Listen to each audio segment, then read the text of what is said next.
Hi students, welcome back to the online Sunday School Catechism class. How have you been all week? I hope everyone's well. Last Sunday, we saw how Jesus met with the disciples after he was raised from the dead.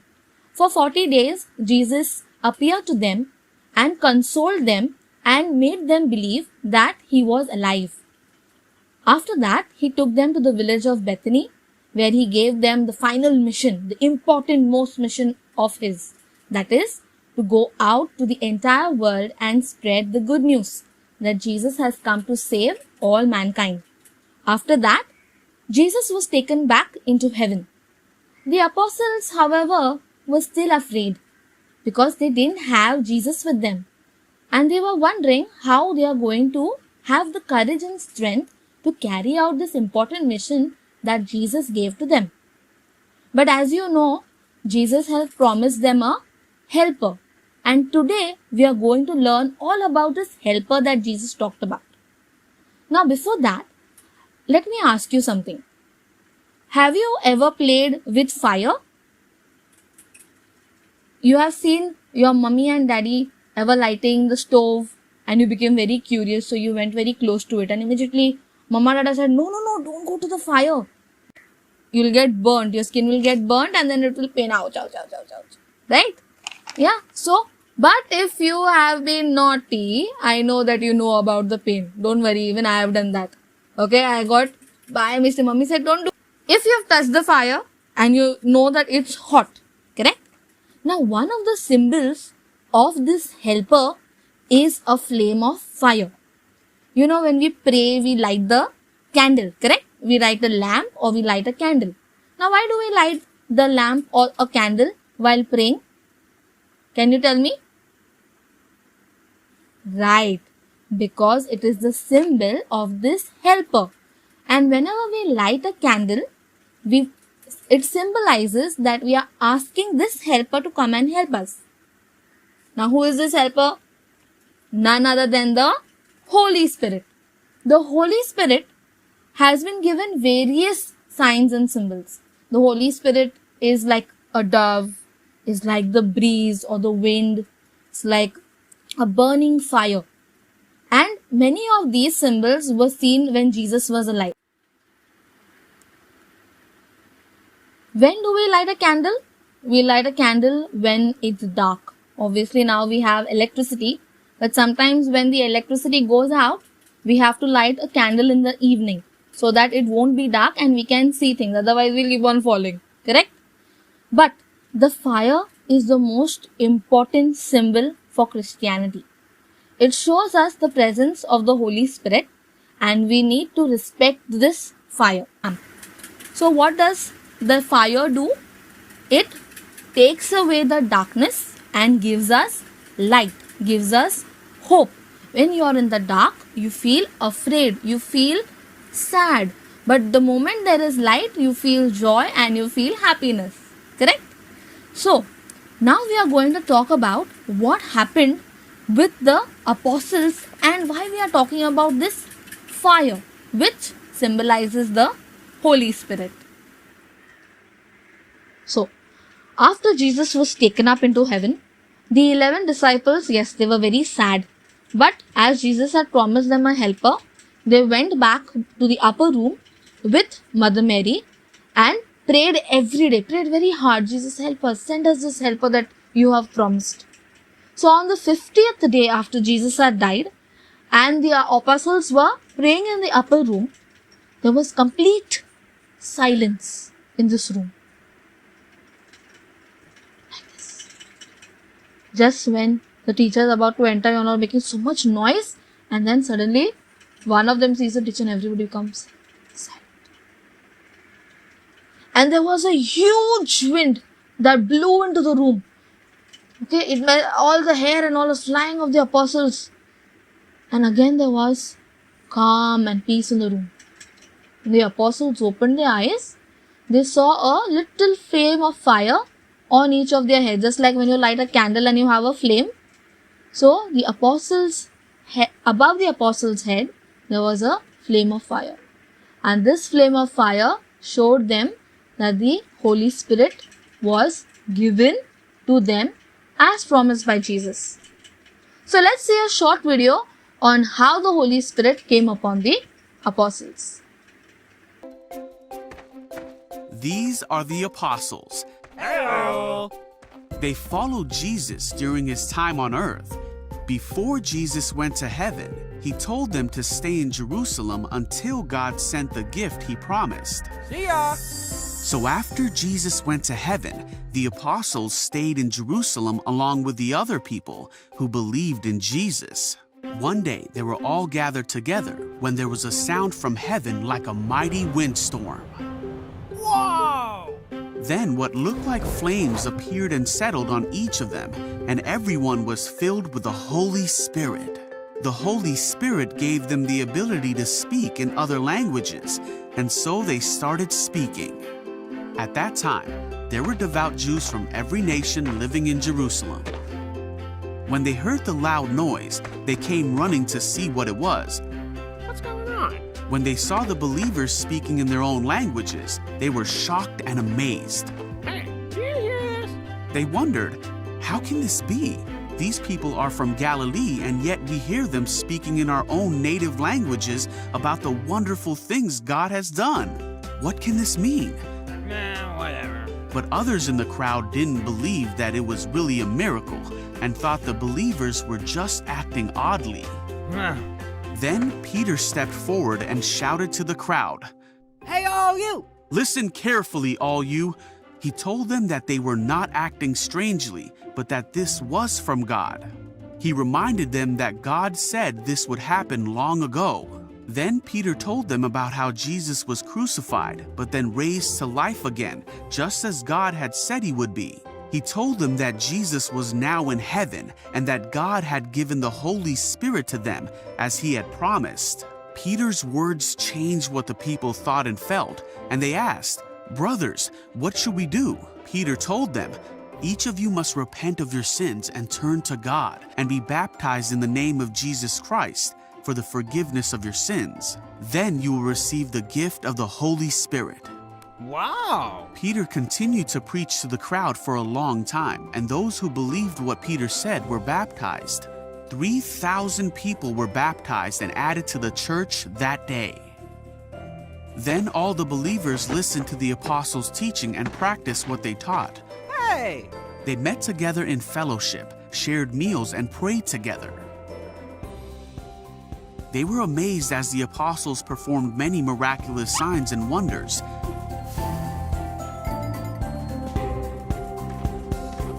All the believers met together in one place and shared everything they had. Here you go. Take this. Ah, thank you. They helped those in need, Here, this for you. Thank you. worshiped together at the temple every day, met in homes for the Lord's Supper, and shared their meals with great joy, all while praising God and enjoying each other. And each day, God added to their fellowship those who were being saved.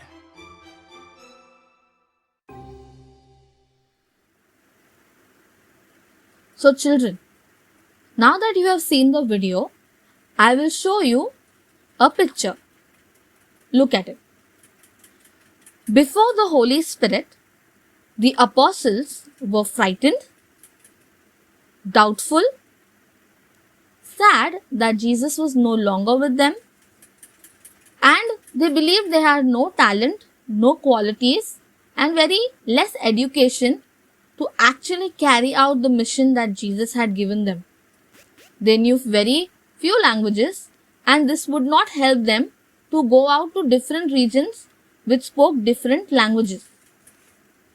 But once the Holy Spirit came upon them, see the changes.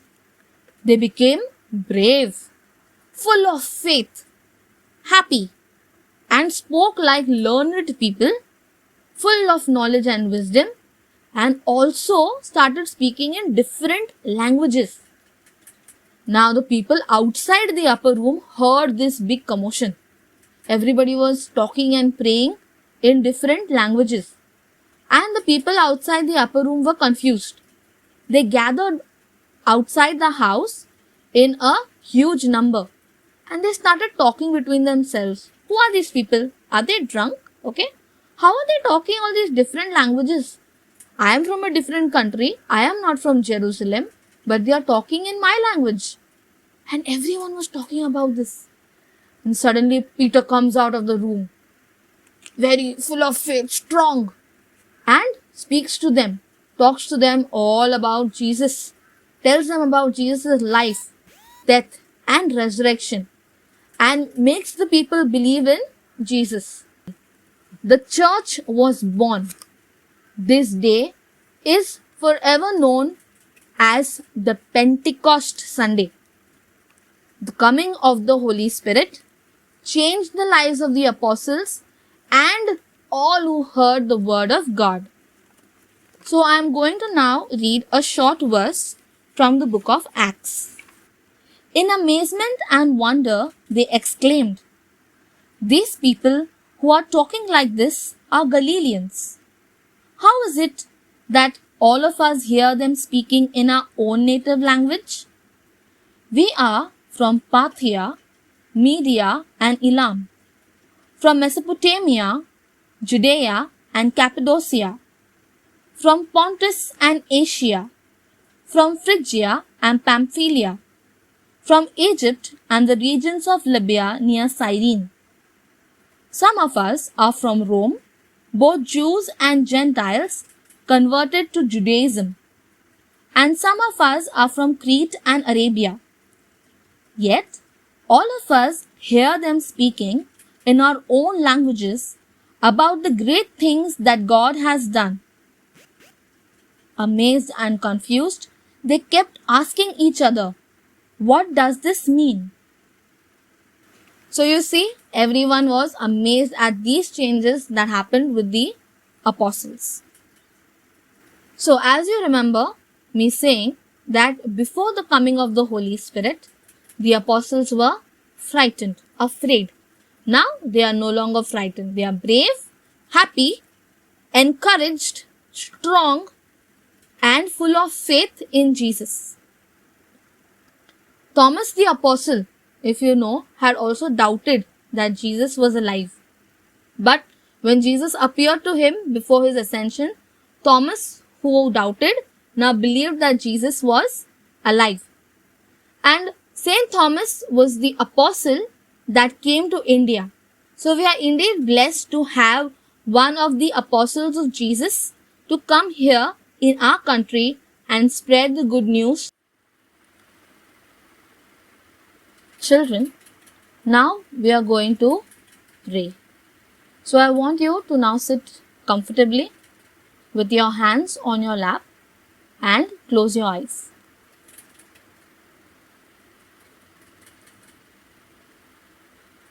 I want you to take a deep breath in. Breathe in.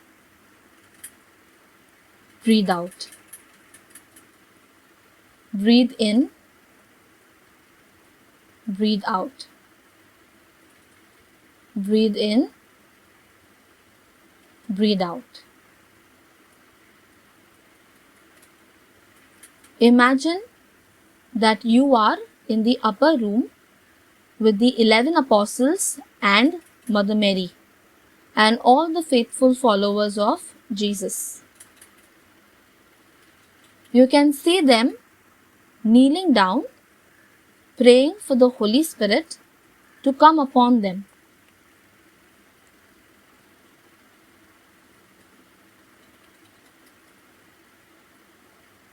Imagine yourself kneeling down as well,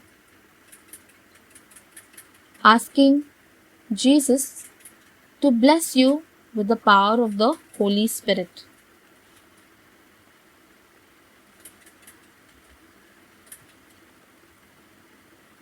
Now open your eyes and listen to the reading from the book of Acts of the Apostles.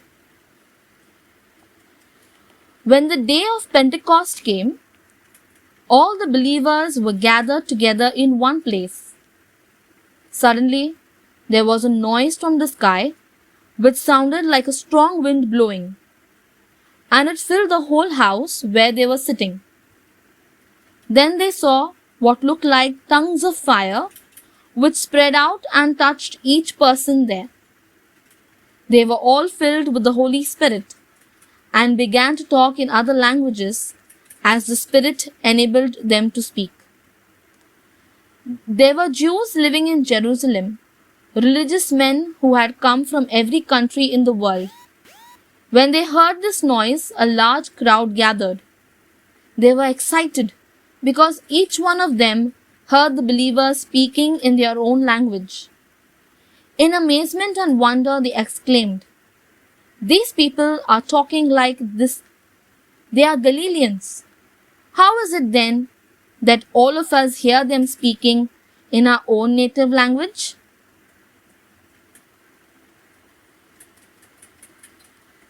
The word of the Lord. Thanks be to God. I want you to now close your eyes again.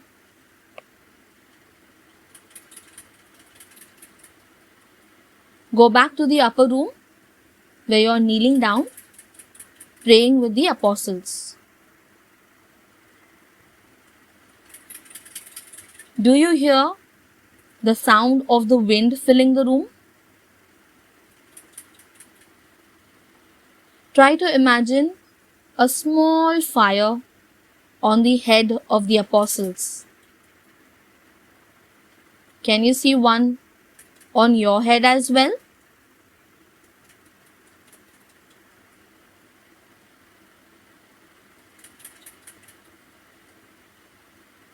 Are you feeling like the Holy Spirit is with you?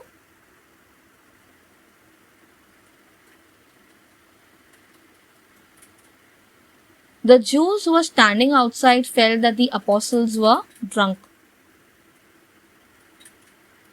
The apostles were not drunk. They were excited about Jesus. They were willing to shout out his good news to everyone around them. The fire that God had sent made them feel the presence of Jesus alive. Jesus, God and man.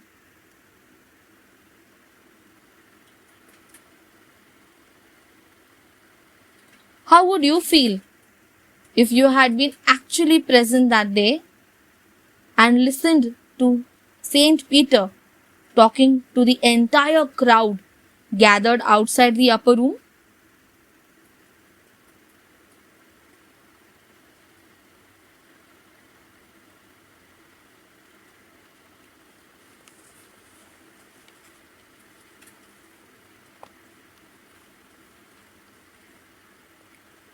Let's sing a hymn to the Holy Spirit while feeling his presence in our hearts.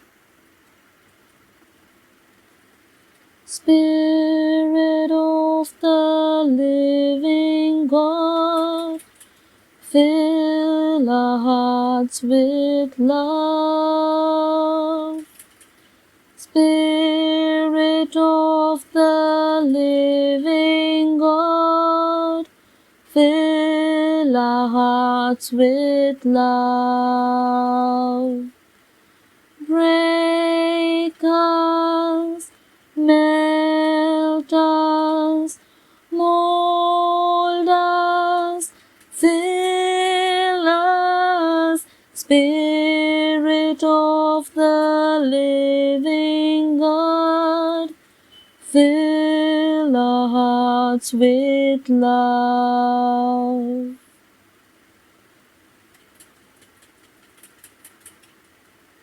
We sign ourselves in the name of the Father, and of the Son, and of the Holy Spirit.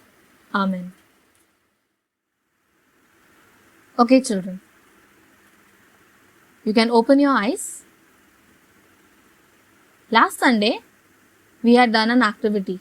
That is, I had told you to see the video on how to fill a coconut shell or a pot at home with mud. Today what we are going to do is, we are going to take the 12 grains of wheat which denote the apostles, and we are going to put them in the pot today one by one. Remember that the last seed of wheat that you will plant in the pot today is going to represent the apostle Thomas. And just like these seeds will grow, I hope that your faith in Jesus will grow during these Sunday school lessons. Send forth your messengers, O Lord, they will spread your light to all the world around. They will sing of your glory, Alleluia. Send forth your messengers, O Lord, they will spread your light to all the world around. They will sing of your glory, Alleluia. You chose us from all time, your messengers to be, to raise our light aloft for all the world to see. Send forth your messengers, O Lord, they will spread your light to all the world around. They will sing of your glory, Alleluia.